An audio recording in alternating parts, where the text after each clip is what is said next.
Picture two doors, same building, same city skyline glowing outside, same rent increase email last month. Behind the first door lives someone earning $140,000 a year. Behind the second door lives someone earning $72,000. If you judged by income alone, you'd assume you know who's winning. You'd be wrong. Open the first door. Soft ambient lighting, voice-controlled everything. A $5,000 couch, a wall-sized TV, boxes from recent online orders stacked neatly. Closet full, kitchen full. Calendar full, bank account tight. They feel successful until an unexpected expense hits. A medical bill, a company restructuring, a market downturn. Suddenly, the aesthetic feels fragile. Now, open the second door. The light is warmer, a well-loved, comfortable couch, bookshelves overflowing, plants by the window. The kitchen is full of ingredients for home-cooked meals. Their calendar has space. Weekends are for hobbies, not recovering from burnout. Their bank account is growing. They invest a portion of every paycheck. They have an emergency fund. They sleep soundly. When the rent increase email arrived, it was an annoyance, not a catastrophe. So, who's really winning? The one who looks rich or the one who is wealthy? Now close that door. Walk 10 steps down the hall. Open the second. Smaller space, quieter. Nothing flashy, but there's space on the counters, space in the closet, space in the schedule. The couch is comfortable. The TV works just fine. The kitchen holds only what gets used. No storage unit, no subscription they forgot about, no monthly car payment. In the bank, over a year of living expenses, investments, quietly compounding every month. Automatic transfers happening without effort. No drama, just margin. Same building, same city, almost half the income, but one has peace. The other has pressure. This isn't about discipline, it's about design. Because in 2026, you're not just fighting bills, you're fighting algorithms. You're fighting targeted ads that know what you looked at yesterday. Influencers monetizing lifestyles they don't fully own.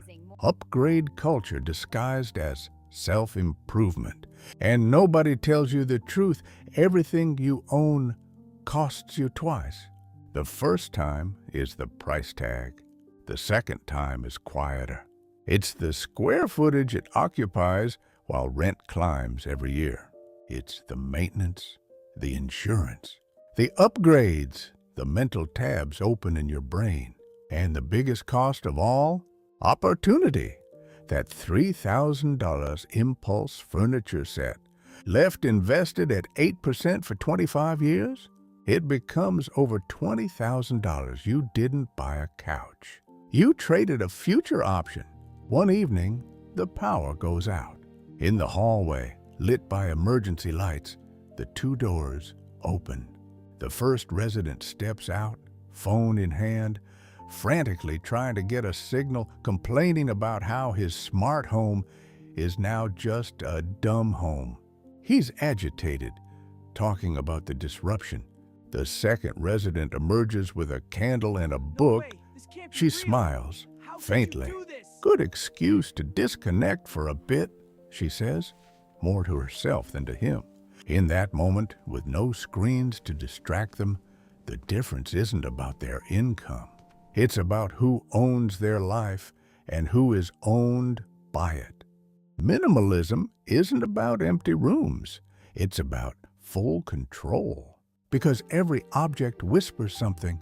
Maintain me, store me, protect me, upgrade me. And when too many things are whispering, you can't hear yourself think. The financially calm follow different rules. They calculate cost per use before buying. They ask, if this disappeared tomorrow, would I replace it? They don't upgrade functioning things out of boredom. They make spending inconvenient and saving automatic. But most importantly, they define what enough means. Because if you don't define enough, the world will define it for you, and it will always raise the bar. Here's the real definition of wealth. It's not the apartment. It's not the car. It's not the watch. It's the ability to say, I can walk away from a toxic job, from a bad investment, from a city that no longer fits, from pressure. That ability only exists when your expenses are far below your income. Optionality, that's wealth. One person in this building earns more. The other owns more freedom. 5 years from now, one will have upgraded again. The other will have choices. And choices compound, just like debt, just like investments, just like habits. So, here's the question.